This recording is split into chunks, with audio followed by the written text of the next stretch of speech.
giải ôn bát thiên tàn cần giải thế ông lệ ba buồn rắc mà chẳng hiền ý chắc na in min suy chuộc là ý thề lao thiang hình giải ôn pha tên giải ôn là môi chu cần về thế to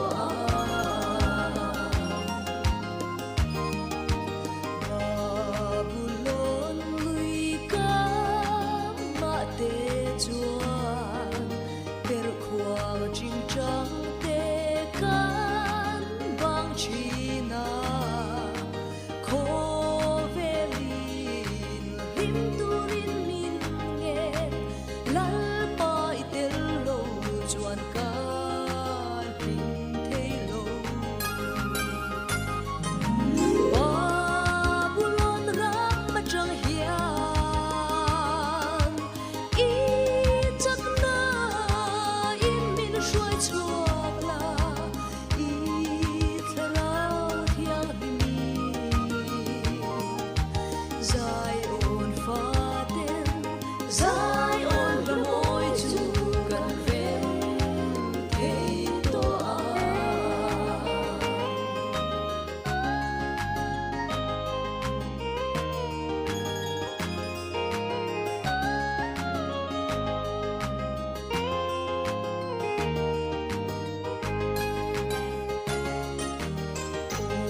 Ôi Giêsu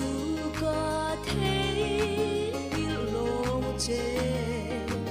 ka lim na ber ain ka thang che e dum ho chắc na trong chuan la pan min suai chuak ta hallelujah Calvary tang trong chuan giải ôn khô vui cần khen ta cầm ri môi biết khoang nè giải ôn pha tên giải ôn là môi chu người mình cần giải ta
Ram tiêm lâm pani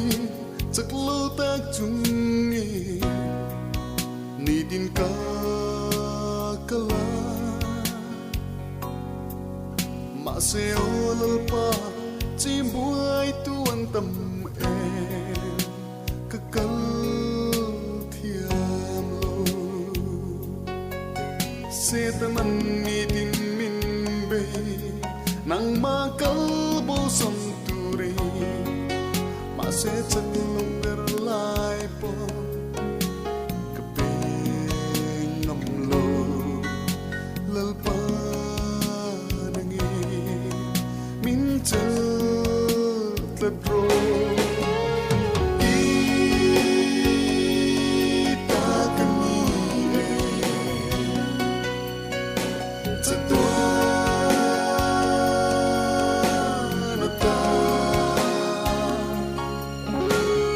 na finga zongte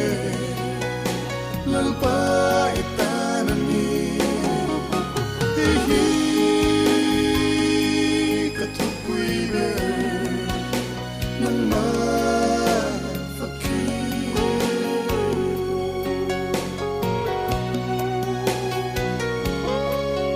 tu na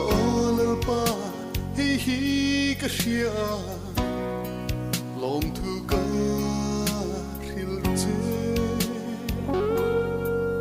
Katlin lo anga nangin min pom min lo du si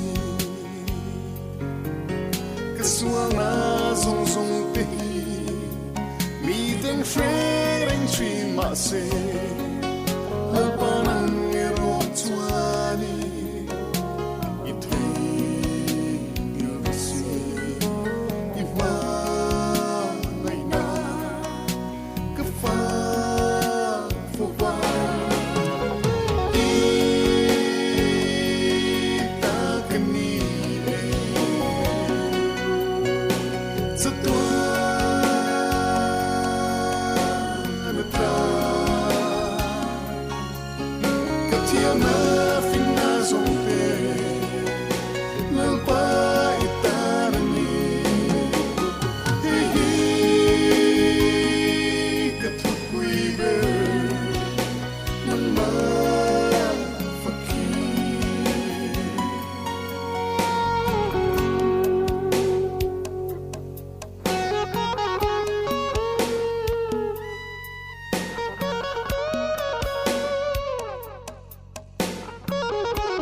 sa tuan na ta katia na fina somte nang paitarani hi katupui be nang ma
punia mizote kan thlen thlak na hi alo rei ve ta hle maya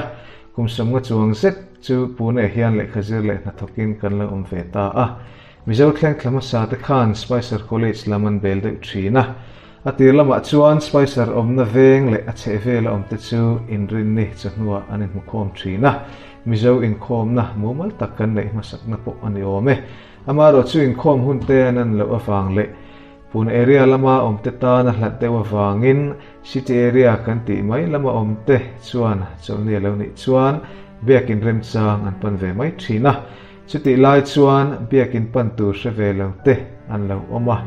chung in khom na tu hre lo le a hria te chumi man dan chu anang lo le thin chumi awang chuan mizo te ke mani tong nge ya in khom na ne atula hriat na alawam ta a ti chuan a hun laia sipai pastora karki venga om Reverend Lalbiak tuanga pachuaw rem rot puina in ugas ni som paruk sangkat zakwa samret pakat khan PMCF in khom na masaber chu nei alaw ni ta in khom na masaber hi founder secretary langwalal ro chuanga pachuaw te hostel Stephen Niwasa nei ani zilai le na tok ui hum lakin PMCF pulan tran chu alaw ni ta rei mai atira hian puna mizo Christian Fellowship ti ani nge Troy tu thlan na hi nei zui ngal de mai nin heng mi te hi PMCF office bearers masabera ta na thlan thleng te an ni nalin maral te ani hi IRS officer chuan PMCF chairman masaber ani PMCF ta na thale zum na sataka seng tu ani naro chuanga pachuaw ani hi PMCF secretary masaber ani e fellowship din ani theinan hian a tholok le in khom na nei ro chuak tu te zinga mi ni in a chen khat te nen he ngai tu an hi an nei ni la in thir sakorin ren LP pachuaw te in lam an pan ha la anin ram rot na lo sian puin in khom na masaber hi lawala ro chuanga te hostela a chul ni le nei ani ta nge ani zo sang li ani PMCF treasurer masaber ani a hun lai hian po so pani isel lai na la fel ta kani Puneya in beng belin voin tlega PMCF ahuna min wap tu ani PMCF ta nanuni klin tak mamo na pianga falta kain petrin le kan thlamuan pui ani hek te kan throi te masa chuanam tak te ani PMCF chap ni lo anam ang po mi chuanam throi te hlui kan nei hi PMCF kan van nei hle throi tu lo ni to zong te voin a hian za na sipai en buk cheu ani PMCF din ter lama hian minute bu po nei ani lem lova in khom program bu chu minute sin che na nan mang mai thin committee member po ashanan an rot ngai lo ni takani hun malama an sin che na chuan committee member kan vain kan ni tia zek mu tur omani musaka jakwa samret panga train vice chairman post ni tanani saka jakwa sumko pania fellowship news ti chu tran ni in budget ta cheng zani da ani ahemi kumvek hian finance secretary ni tran ani musaka jakwa sumko pani general meeting puna mizo Christian Fellowship ti chu puna mizo fellowship tia thlak lai lo ani musaka jakwa sumko panga dan constitution kan nei trana he dan pomani rual hian general meeting chuan fellowship ming chu pune mizo Christian Fellowship tia thlak turin arel ngal ani September ni sohi panga saka jakwa sumko panga Hindustani Covenant Church Solapurota kan khom trana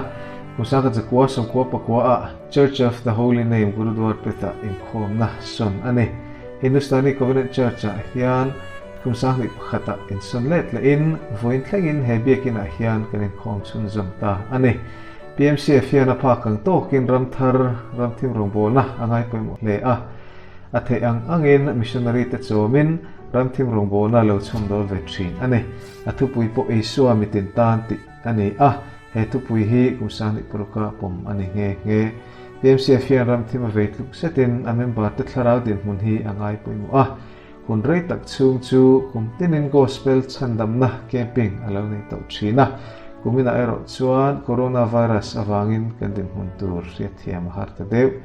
usang ni sa pakhat khan kumsom chuang zet kaloin khom to na Hindustani Covenant Church chu maina kang sin he hle maya akang bang chu mu tlak po omme lawani amaro chu pathianin minom puya Mizoram hun sang atangin tanpuina kan tonga tin member the piangin natlang tein kan thok chuaka ประเทศนี้จู่มังจวนเบียกินในตู้เตะที่ลุงอันนาทุกข์building structure committee a kan try to chen te telveni in light sin na thale thu zo kan nei pha na poimo tak kalani a biak in ama aya chama a kan khom the pha bok nen kenin van doina kan ruat kha ama na lan tir tu alone usani pakwa khan biakin project nei chan ni in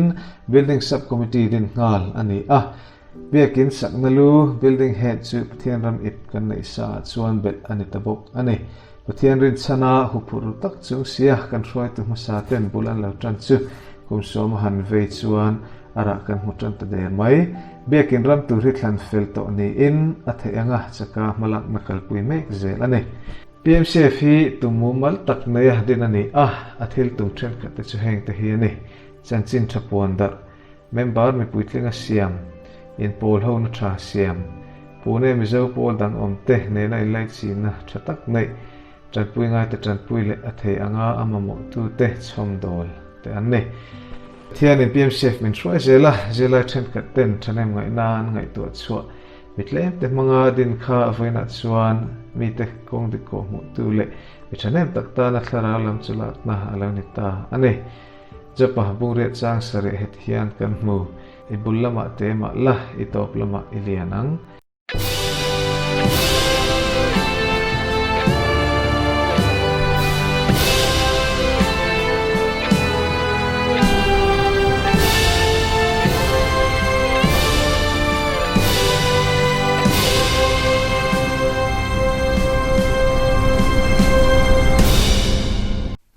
Ole voini PMCF online in com on chim tu te zong kanal pa iso kristamin chi bai ka buk vek a chu in com kan lo tran don to nga bible chang lo chiarang u sam somli parukna pathian kan hne na pathian chu kan in hum him na le kan chakna mangan laya tranpui war tu nai reng ani chu wangin leilung hi lo dang lamin tlang te hi tui fin riat chung te ya in son ma sela kan hlau lowang a tui te chu hung humin phul bul ma sela a phone sat awangin tlang te hi nging dur ma sela kan hlau chuang hek lowang lui pakhat to oma chumi peng te chuan pathian kha pui chu atilom thin chung nung bera omna hun thiang hlim chu pathian chu alai taka oma a nging lowanga pathian in khofing chau huna chuan a tran puyang nam tin an ri huma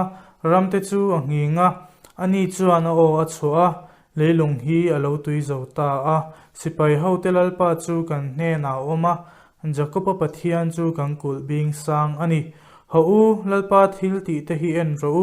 leilunga thil ati chiat zia te hi ani chuan in do ne te chu kol kil thlengin atire thina thalngul chu ati tliaka fei chu asat bung thina to lai lir te chu maya arolar thin ngoi ula pathian kani ti hi tharo nam tin zinga choi moin ko omanga leya hian choi moin ko omang sipai ho telal pa chu kan hne na oma jakopa pathian chu kan kul bing sang ani alpan kan za ta namin som sakro se pathian ma ko nin lo tong trayang alpa veni dom tak mai te alpa nai mu tir le a kan lom em alpa online in khom chim le thei tura alpa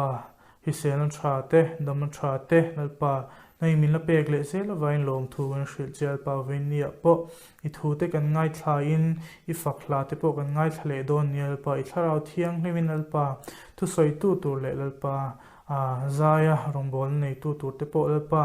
mal isoma kan thin lung tha alpa athara nai ron thole theina turin ron dile ti chuan alpa kan program han chung zongin alpa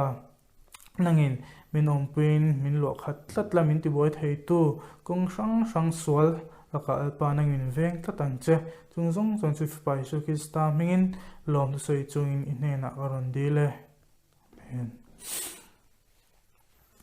tuna chuan zai rong bolna nei turin tlangwal joel zar zo liana lo so mang u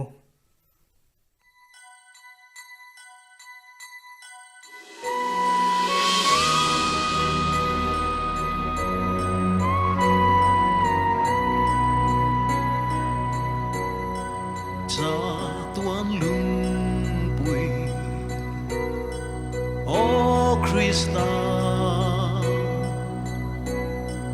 i ang chu nga min hum la i naklia chu nga changa thi sen le tuy loang chua kha xóa lệ a thề na ta min tlegi min ti thiang se hey lo hi chua tu reng ma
trong trai ruột na kan lo nei nga trong trai thu pui tur hi screen a khan an lo tar lang do na khang ho ba khang kan trong trai na chu le tha kan ti angin kan thlena nga a top na chu ke man ka lo siam le ang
pathian in mangai tu venia hian alpa kan du le kan mamo te le alpa kan harsat na te inen kanon thlin le alpa nangin khang te kha inen kanon thlen tak te kha nangin man min som sak la nangin rim tu ya min pom sakang che ti chuan alpa kan program om le tu zong zong to ikuta kanon hla ne chu zong chu fi pai so kista min kanon di le amen tholom thodu ton khan screen a khan number kanon tar langa khata khan chemical tlang khan tholom tho thei rang ani ti ha kan hriat tir le ni ta se tu a chuan thosa sei turin upa mc lalding liana ilo so mang u EMCF online in com chim tu te zong kan lalpa iso krista hingin chibai kabu ka chu March ni som panga tangin hei pathian bekin lama te in com na kan nei hlei thei to lova amai ro chu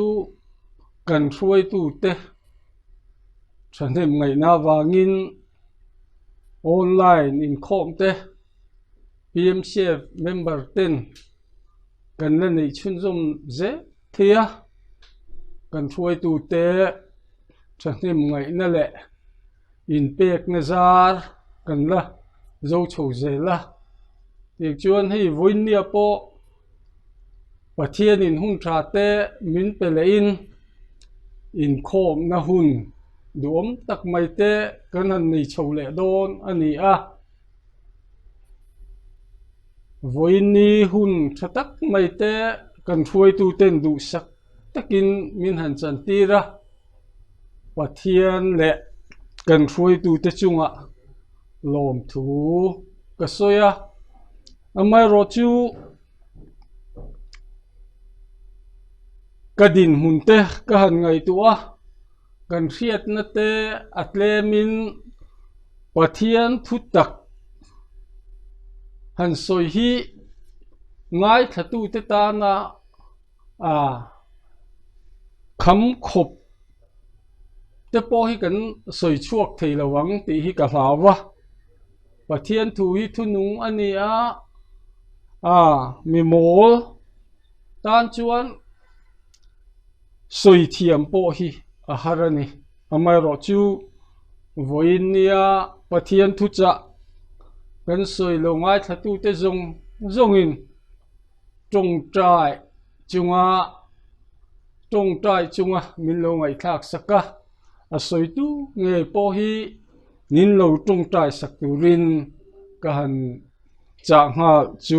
ani le pathian thu ngai thak na kan nei chun zom anga chanchin tha lukajiak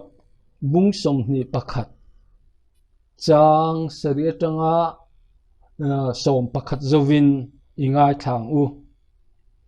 tin anni chuan ane na zirti tu chung chu engtika nge alo omang le chung chu alo then don huna chin chia na enge omang ti in anzota tinani chuan anti der lo nan che u fin phuro u mitam tak krista chu kani ahun athing don ta ti in keima ming chalin an lo kalang chu mi te chu zui su u in do thu le boy thu in thia thunin lao suang chu chung chu athing ma satu re ani top nei ro chu athing ha ri lawang atia tin an hne na nam sang an dowanga ram sang ain dowanga lir na satakin ahing nga mun sanga tramte atlanga rite aleng bokang wana tangin thil ha om te le chin chia na satak te alo mang le khathon lama yang chiar le anga Timothy le khat ne na tir ko pola le khathon pani na bung thum chang khatatanga chang zo hian ngai tha ang ni nun hung mi te thupui ania tin hei hi sero ni nun hunga chuan hun khir takte alo omanga mi ma ni in mangai tu te tang ka ngai na tu te in ti vei te chapo te pathian soi chatu te le pathian thuoi lo te lom na chang se lo te thiang lim lo te mangai na pian pui nei lo te huai kombol te hek tu te in sum thei lo te mi kol sen te thadu hau lo te vervek te thun hu don lo te in ngai lu te pathian mangai aya ma ni lom na mangai zok tu te an ni don si a pathian ngai sak anna an nei anga nima sela athil ti theina chu an oi lowang chungang chu khoisan ro la thu thiang lim kan han cheri tak te lalpan kan zatan malmin som sakro se pathian ma mal som na dilin ikunang lalpa chungnung berakan pathian kan pa du tak min mangai tu ei voin nia i thu cha te puang chuak le turin ke mitling lo le fel lo tak mai nangin khongai na wangin min ruat le a lalpa khongai takin i thu tak kan pon chhu tur te hi nangin mi te thin lung chunga tharawin soizok la i chia lo in buat sai na le te hi mal min som sak le turin lalpa du tak iso krista mingin chung chukan di le che amen hey voin na hian thupui enge ka dang o ka dia ngai tu anna thil chi sang te aron lut ve a ama ro chu voin nia hian pathian thu zir ho tu rata na karon chop chu chu hun nung mi te le thil thleng tu te ti in karon da chuaka July thupui mang chuan pathian thungai thak na kan nei chun zom ha mayanga nichina kan bible chang han chiar tak tekha kan rianga chanchin tha lukaziak bung som ni pakhat chang seriatanga chang som pasari chang som pakhat inkar thua kanin he khovel huwa pathil thleng tur lali suan hunga lo om tur asoi paruk de kan ngai kha a in do thu kha kan han ngai thapang moya hei tun lai kan khovel din mun te kan han thirin in do thu thang chuni tin mai dar kar tin mai in kan thiat chun zom zel chu ani a e kan omna india ram nge ya te po tum la hian ram ria chuan china le india sipai te ni tin mai dar ka tin mai in anin e ut mai ani ram in chu le kata ni nei tu ni tum zokin ti hian anin buat saya chutiang chuan khovela in do na ei kan chen na kan ram kan ti india ram nge te po ni tin mai in chu thu chuan mi a hual vela chú tiếng ni loving khovel ram zau zok te po kan han thira Israel ram te po in a then ram Iran do tu te po in anin buat saya tiếng chuan Iran te po in khovel hi in do thu thangin buai mu reng mai ani chung chu lali suan he khovela lai khan alo mulok vek to alo soi loka chu mai lani lovin lir hing te lir na takin ang hing ang antia kumina nge po hi kan na Mizoram nge po lir voi som ruk chuang a hinga kho chok tlang dung te phei chuan zana po mu thangam lovin ma ni in le lo te po ngak thangam lovin chu tiang chuan hun an mang ani chu tiang te chu kan khovel dan ania tram atlang tia hei khovel mun zau zok te kan thlir chuan ram then khat chu an tram har satak kinanomani ti te kan thria tin và na tangin thilmak lo chua kangan tia hei tun lai khovela chanchin tharte kan han ngai thak chuan và na thildum lian pui chak dewa thok awmani ti te an soya chung thil la tak mai te chuan he khovel aden te hi an hlau ngoi ani mithiam zok te chuani chu mai alani lo lali so Christian a local le dona chuan Christa kani Christa der alo chua kangan te heng te po hi kan khovela hian runa hian mun ranga Christa kani intidu pol po kan to ani chu tiang mai alani lo hei khri lengang tun laya kan buai bel mai chu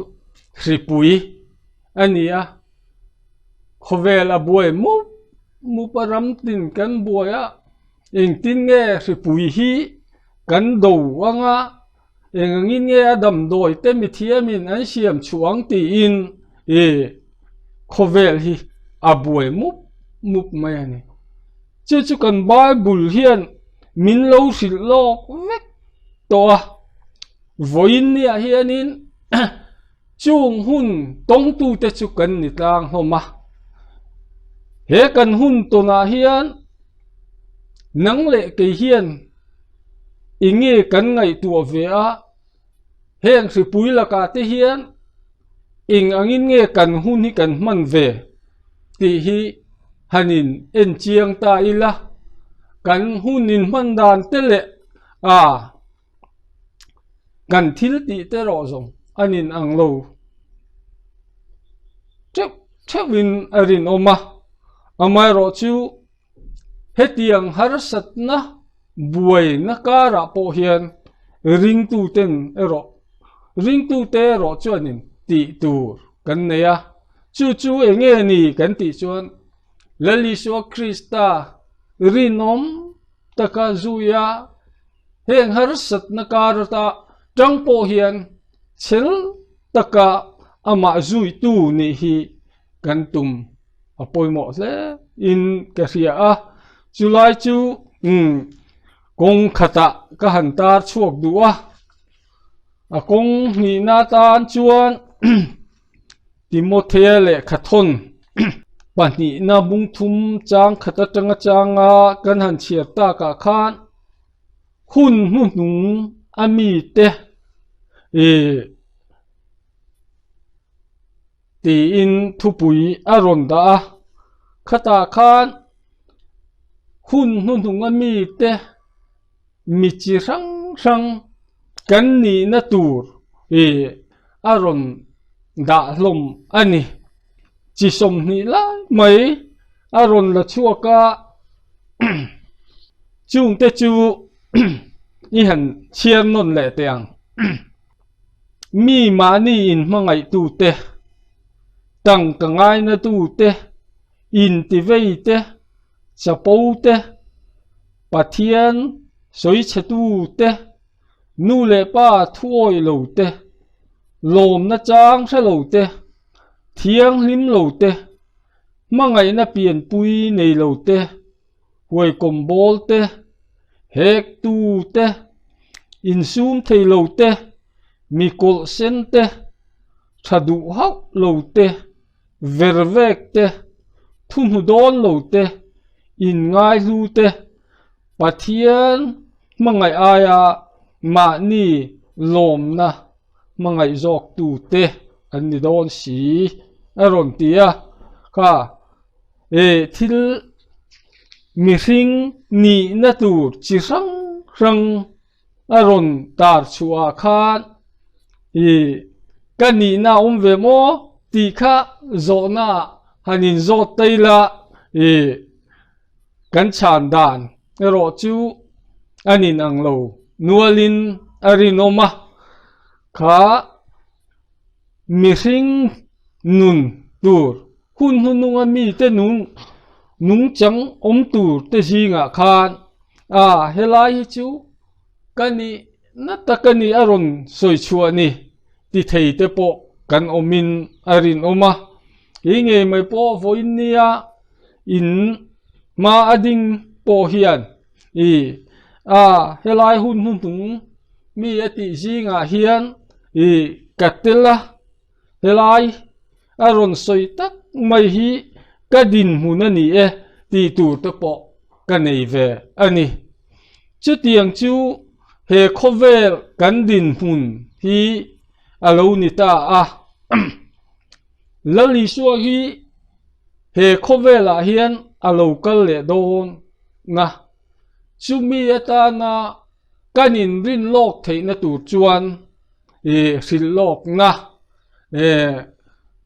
lukasia ka te khan min pe din hi le khathun lama te po chu hun lali suwa krista local le dona hun hununga mi hring te kan om dan tur te hi aron tar chuak ani chu wangin voin ni hian ing ang din huna hian nge kadina lali suwa krista nek nung kasui na konga hian nu le pa thuoi du lo tua hian nge kadina nga thadu hau lo tia te pathian mangai aya ma ni in mangai jok ka hian tun lai kan din huna he awa in kan soi seng lo anga chumi tlem te han tar la na ngut po chuan kan din hun tur keima nia in zo na tam tak thei ani chu wangin ring tu te hi tun lai kan khovel han thlir hianin hun tung ti hian kan chuang kai to mai lomoni le in rin na dar hi ari to mai emile ti te po hi ngai tua ngai le in ka ria chu wangin ring tu te kan niangin lali suwa kristai khovela local le dona chu mi ma chon thei tu chuan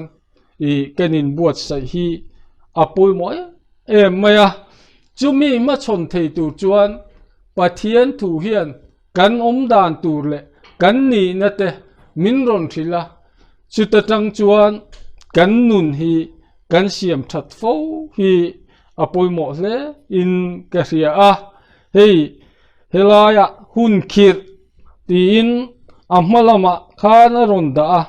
le khathona khan hun khir tak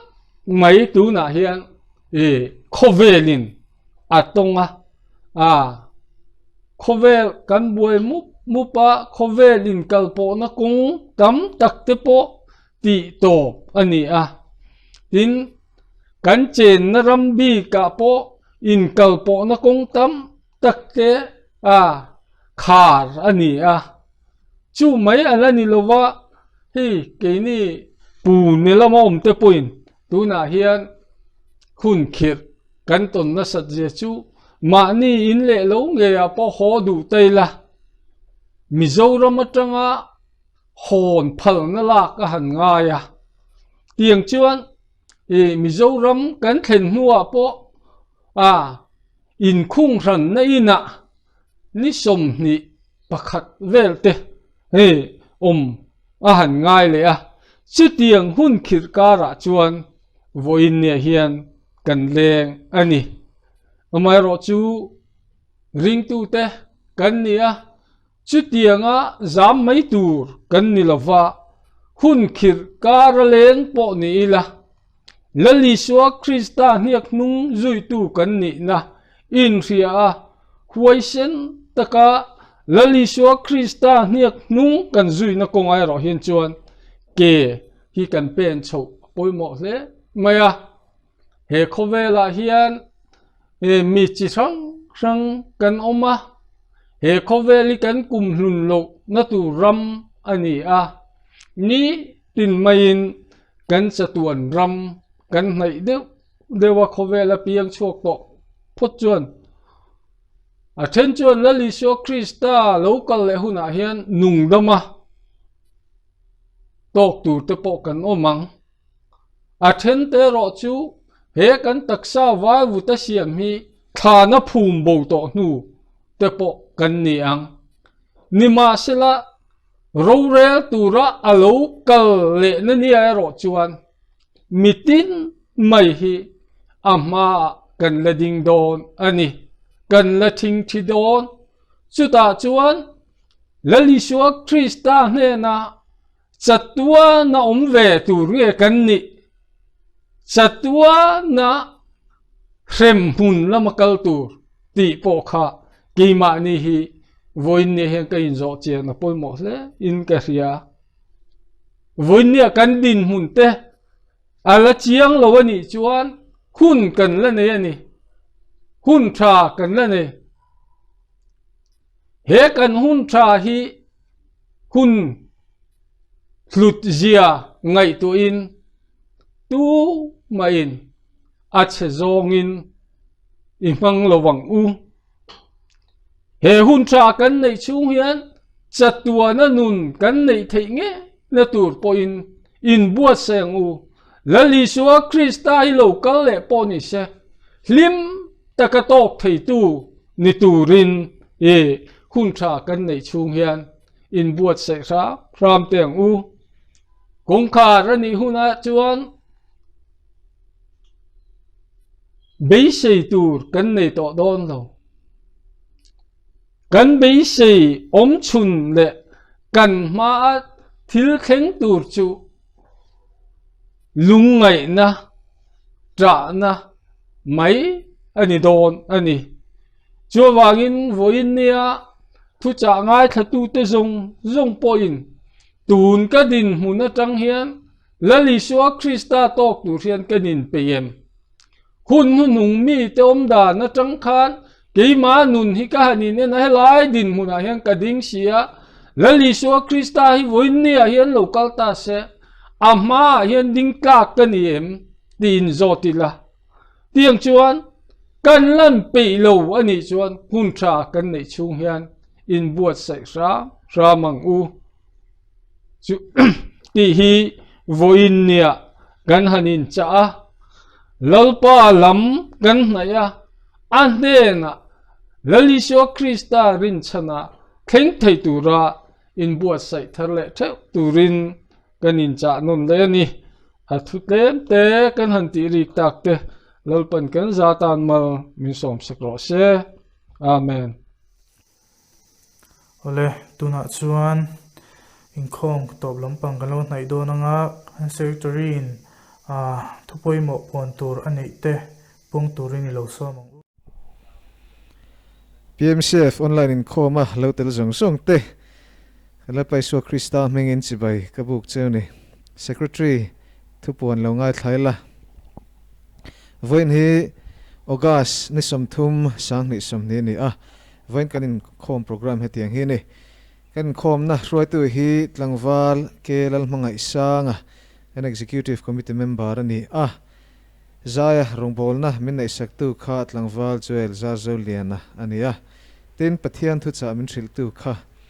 upa mc lalding liana kan executive committee member ani solni masa in khom report long ithlak chun zomila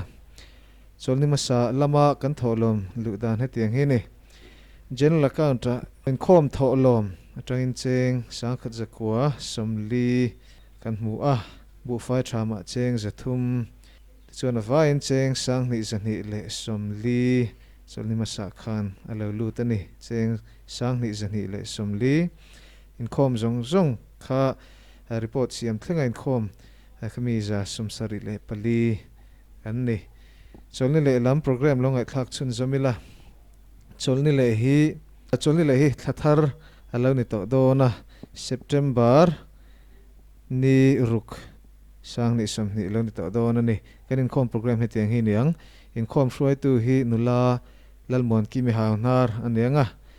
zarong bol na nei turin nula Florence Licha kan be senga tin pathian thu cha min thil tu tur hi Reverend PC Lalrupuya Executive Committee ex officio member ani hello me ole tuna chuan kan in khom na te kan lo ti top don tonga kan zawa in lali suan tung trai dan min zir ti rangin lo tung trai u kan pa vanami imhing zom ro se iram lo thleng ro se idu zong vanan ti angin leyamin ti ro se ni tin kan ei khopin cho min pe ang che kan chunga thil ti sual tu te kan ngai dam angin nang poin kan thil ti sual min ngai dam ang che sual tur thlem na min hruai lut suang che mi sual ka chuan min chan nam zo kang che ramte thil ti theina te ro puina te chatwa ni ta ni sia amen